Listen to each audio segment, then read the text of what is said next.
meron lang akong gustong, meron lang po akong gustong punahin sa nangyayari ngayon sa ating mga local businesses. Nakikita ko na parang napakawala namang katarungan, hustisya, lalo na sa mga residente ng lugar. Marami pong mga tao, mga Pilipino, pag nanginegosyo sila, pag ang customer nila ay foreigner, yung regular price nila tumataas halos ng 50%.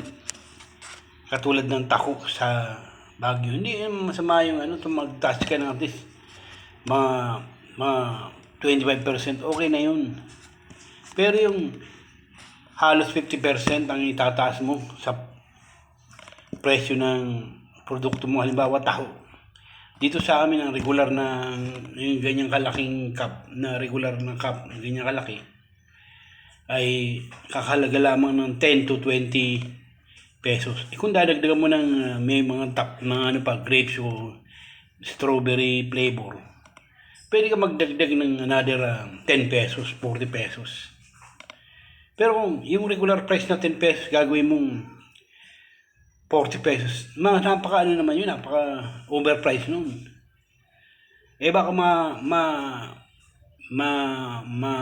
makita ka at malaman ng mga city government yan na ganyan ang presyo nyo ng mga produkto nyo, nagtataas kayo pagka foreigner. Paano naman yung mga residente ng lugar? Di ganun din ang nila. Dapat ay balance lang. Huwag yung masyado nagmamadali sa pagyaman.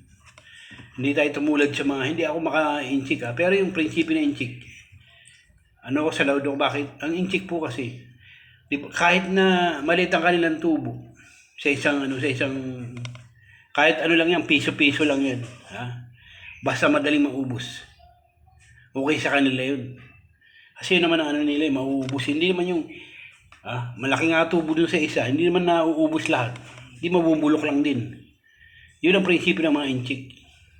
Kaya sila yung mayaman na mabilis, di ba? Kaya ito mga kababayan, huwag kayo masyadong pagka foreigner, huwag masyadong tagain.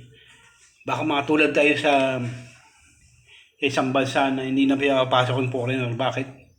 Naapektuhan yung presyo nila. Yung regular price nila na mga produkto nila naapektuhan. Bakit? Yung mataas eh.